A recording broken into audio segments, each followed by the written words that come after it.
नमस्कार, मी डॉक्टर ज्योत्सना पाटील, संचालिका Poona preventive cardiology centre.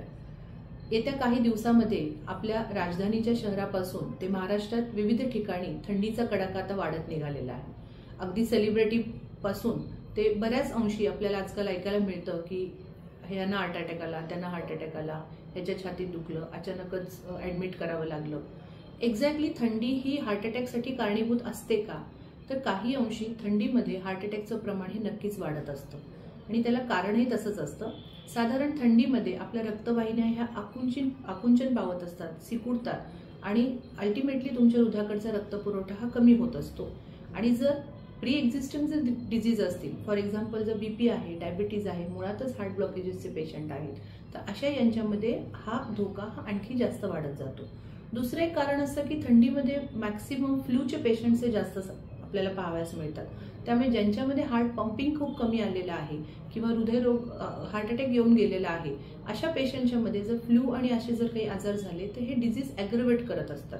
तिसरं कारण असतं ते म्हणजे आपली ज्या थंडीमध्ये आपली जी लाईफस्टाईल असते ती जास्त थंडी असल्यामुळे आपण एकतर एक्सरसाइज करत नाही, त्यामध्ये आपली लाईफस्टाईलमध्ये आपले हेवी फूड इनटेक जास्त राहतो, थोडंसं आपण स्पायसी फूड किंवा तळलेले पदार्थ हे जास्त खाल्ले जातात आणि त्यामुळे ओबेसिटी वाढते आणि पुन्हा हार्ट अटॅकचं प्रमाण हे त्यामुळे जास्त वाढत असतं।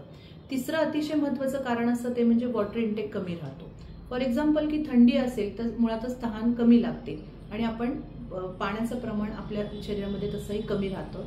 याचा परिणाम रक्तवाहिन्यांच्या मध्ये ब्लड विस्कोसिटी वाढते, रक्ताच्या गुठळ्या होण्याचं प्रमाण वाढत असतं आणि असा एखादा जर ब्लड क्लॉट जर डेव्हलप झाला तर त्याच्यामुळे हार्ट अटॅकचंही प्रमाण हे जास्त वाढत असतं। त्यानंतरचं अतिशय महत्त्वाचं कारण असतं ते म्हणजे स्ट्रेस फॅक्टर। बऱ्याचदा थंडी ही गोष्ट अशी असते की याच्यामध्ये बऱ्याचशा सुट्ट्या असतात आणि मग लोकांचं काहीतरी ट्रॅव्हलिंगचं प्लॅन सुरू असतो, घरात काहीतरी फंक्शन असतं, मग त्याच्यामुळे अल्टिमेटली कारण वातावरण छान असतं आणि आपण त्या फंक्शनचं नियोजन म्हणा किंवा याच्यामध्ये मुळे येणारं काही आर्थिक बर्डन असेल, तुम्ही ज्या विविध सहलींसाठी जात असता त्या सहलीची तयारी, त्याच्यामुळे काही लोकांना तो एक स्ट्रेस कॅरी करायचा सवय असतो आणि त्याचाही परिणाम काही वेळा तुमच्या म्हणजे हार्ट अटॅकचं प्रमाण हे जास्त वाढू शकतं। आता एक्झॅक्टली अशी बरीचशी कारणं आहेत आणि त्याचा दुसरा परिणाम असा राहतो की त्यामुळे हार्ट अटॅकचं हे वाढत जातं। काही लोकांच्या मध्ये वातावरण छान आहे म्हणून कधी न बाहेर पडलेले लोक ट्रॅव्हलिंगसाठी बाहेर पडतात। खूप इन्सिडेन्सेस आपल्याला पाहायला मिळतात की ट्रेकसाठी गेला आणि थंडी होती आणि ट्रेकिंग बेस्ट असतं ह्या दिवसांमध्ये कारण वातावरण प्रेझेंट असतं, उन्ह जास्त नसतात, पाऊस जास्त नसतो, त्यामुळे पाऊस नसतोच, त्यामुळे अल्टिमेटली तुमच्या याच्यामध्ये आपल्याला ट्रॅव्हलिंग करायची इच्छा होत असते। आणि कधी न ट्रॅव्हल केलेले अशा वेळी जर जाऊन तुम्ही जर ट्रेकला गेलात किंवा अचानक जर तुम्ही ओव्हर एक्झर्शन केलं तर यावेळी तुमचा हार्ट अटॅकचा धोका हा जास्त वाढत असतो।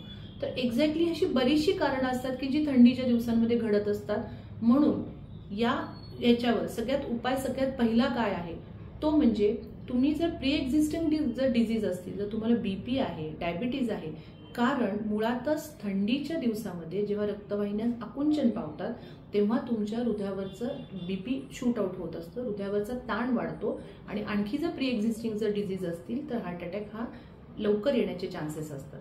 त्यामुळे जर तुम्हाला काही बीपी डायबिटीज आहे तर तुम्ही पहिलं तुमच्या डॉक्टरांकडे जाऊन या सगळ्या गोष्टींच्या मध्ये ते कंट्रोल करणं गरजेचं आहे। दुसरं महत्त्वाची गोष्ट राहते ती म्हणजे जसं मगाशी मी सांगितलं की तुमचे लाईफस्टाईल मॉडिफिकेशन खूप महत्त्वाचं आहे। त्यातले पहिलं आहे ते म्हणजे एक्सरसाइज। त्यामुळे फिजिकल एक्सरसाइज हे राहिलंच पाहिजे। पण थंडी आहे, डॉक्टर जास्त थंडीमध्ये जाऊ शकत नाही, तर यावेळी मी दोन गोष्टी महत्त्वाच्या सांगते लाईफस्टाईलमध्ये, ते म्हणजे तुम्ही स्वतःला वॉर्म ठेवा। पहिली गोष्ट आहे म्हणजे बॉडी वॉर्मिंग तुमचे जास्त राहिलं पाहिजे, जास्त गार वाऱ्यामध्ये किंवा थंडीमध्ये अति बाहेर पडू नका, घर उबदार राहील याच्यासाठी आग्रही राहा। मग अल्टिमेटली येतात की फिजिकल एक्सरसाइज तुम्ही म्हणता डॉक्टर की एकीकडे फिजिकल एक्सरसाइज करा आणि मग हे करा, तर मी सगळ्यांना ॲडवाइस करते की इंडोर जे फिजिकल एक्सरसाइज आहेत, फॉर एक्झाम्पल सूर्यनमस्कार किंवा योगा असेल किंवा घरी झुंबा असतील ज्याच्यामध्ये छोटे मॉडरेट एक्सरसाइज ज्याला आपण म्हणतो, किंवा चेअर योगा असेल, तर यासारखे एक्सरसाइज हे तुम्ही कंपल्सरी घरी बसून करणं हे जास्त योग्य ठरतं। किंवा ज्यांना फिजिकल ऍक्टिव्हिटी बाहेर जाऊन करायचं त्यांच्यामध्ये साधी एक गोष्ट सांगते की पहिलं वॉर्मअप करायची सवय ठेवा। वॉर्मअप केलं तर तुमचं हृदय हे थोडंसं अकस्टम होतं त्या थंडीला, शरीर गरम होतं आणि मग तुम्हाला हा धोका हा जास्तीत जास्त टाळला जातो। त्यामुळे विदाउट वॉर्मअप करता डिरेक्टली जर तुम्ही एक्सरसाइज सुरू करत असाल तर हे थंडीच्या दिवसामध्ये ॲडवायजेबल नाहीये. त्यामुळे वॉर्मअप करणं, त्याच्यानंतर मॉडरेट एक्सरसाइज करणं आणि ते एक्सरसाइज करत असताना तुम्ही थंडीचे कपडे प्रॉपरली घालूनच तुम्ही वाऱ्यामध्ये किंवा थंडीमध्ये बाहेर पडलं पाहिजे. आणि त्याच्यानंतर स्ट्रेचिंग तितकंच महत्त्वाचं आहे. त्यानंतरचं महत्त्वाची गोष्ट असते ती म्हणजे तुमची लाईफस्टाईलमध्ये खाण्याचं प्रमाण. तर शक्यतो low calorie diet, maximum fibre असलेले ग्रीन व्हेजिटेबल्स, फ्रूट्स इंटेक हा जास्तीत जास्त वाढवायचा. थंडीमध्ये एस्पेशली फ्रूट्स इंटेक हा लोकांना आवडत नाही, कारण गार असतात, थंड लागतात फळं आणि कुठली फळं गरम करून कधीच घेता येत नाही. त्यामुळे शक्यतो हा इंटेक हा आपला कमी राहत असतो.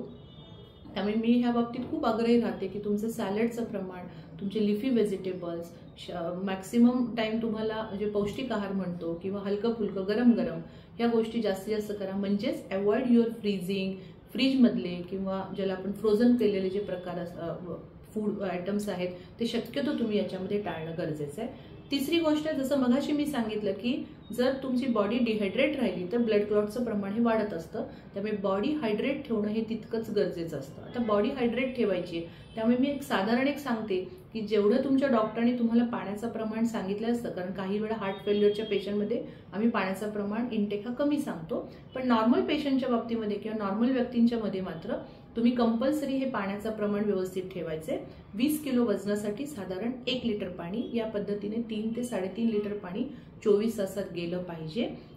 थंडीमध्ये तहान लागत नाही, जरी तहान लागली नाही तरी दर 1 तासाने 1 ग्लास पाणी हे पिलंच पाहिजे.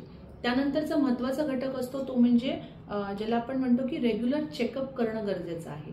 त्यामुळे थंडीच्या दिवसामध्ये तुम्ही तुमच्या डॉक्टरना भेटा, त्यांच्याशी हितगुज करा, प्रॉपरली तुमचा थंडीचा प्लॅन करा की डॉक्टर एक्झॅक्टली मी किती एक्सरसाइज केला पाहिजे, माझं बीपी आता कसं आहे, माझं शुगर कशी आहे, त्याच्यासाठी काही डॉक्टरांकडून मेडिकेशन्स आहेत ते रेग्युलर घेणं ही तितकीच गरजेची बाब राहणार आहे. त्यानंतरचा अतिशय महत्त्वाचा घटक असतो तो म्हणजे ज्याला आपण म्हणतो की जर प्री एक्झिस्टिंग डिसीज तुमचे आहेत तर तुम्ही मुळातच स्वतःला त्या बाबतीमध्ये सांभाळणं गरजेचं असतं. आता सांभाळणं म्हणजे एक्झॅक्टली काय करायचं, तर पहिली गोष्ट मेडिकेशन कुठलंही चुकवायचं नाही, रेग्युलर मेडिसिन घेणं एक गरजेची बाब असते. दुसरी गोष्ट असते की तुमचे काही इमर्जन्सी कॉन्टॅक्ट नंबर हे तुमच्यासोबत हे ठेवलेच पाहिजेत की अचानक तुम्ही बाहेर गेलात आणि काही त्रास झाला तर तिथल्या जवळपासचे हॉस्पिटल्स, तिथले जवळपासचे डॉक्टरांचे कॉन्टॅक्ट नंबर किंवा तुमचे रेग्युलरचे ज्यांच्याकडे चेकअप आहे त्या डॉक्टरांचा नंबर, किंवा ॲटलिस्ट जेव्हा तुम्ही जरी बाहेर गेलात आणि काही त्रास झाला तर तिथले ते लोक त्या डॉक्टरांशी संपर्क साधून एक्झॅक्टली तुम्हाला काय मेडिकेशन सुरू आहेत किंवा काय ह्या करू शकतात आणि तुम्ही संभाव्य धोके आपण टाळू शकतो. त्यामुळे ते काही कॉन्टॅक्ट नंबर जवळ ठेवणं आणि सगळ्यात महत्त्वाची गोष्ट असते ती म्हणजे स्वतःला सेफ ठेवणं गरजेचं आहे. बऱ्याचदा काय होतं की मी तो करतो, तो जास्त एक्सरसाइज करतो आणि त्याला सहन होतं, तो बाहेर ह्या थंडीमध्ये सुद्धा तो 10 किलोमीटर वगैरे रन करू शकतो, तर मग मी का नाही करू शकत. तर प्रत्येकाची बॉडी ही वेगळी आहे, त्यामुळे you have to give respect to your body आणि त्या रेग्युलॅरिटी त्या गोष्टीची ठेवणं गरजेचं आहे. आणि तुमच्या शरीराला, तुमच्या हृदयाला जसं तुमचं हृदय तुम्हाला साथ देते त्या पद्धतीनेच तुमची लाईफस्टाईल ठेवणं ही तितकीच गरजेची असते.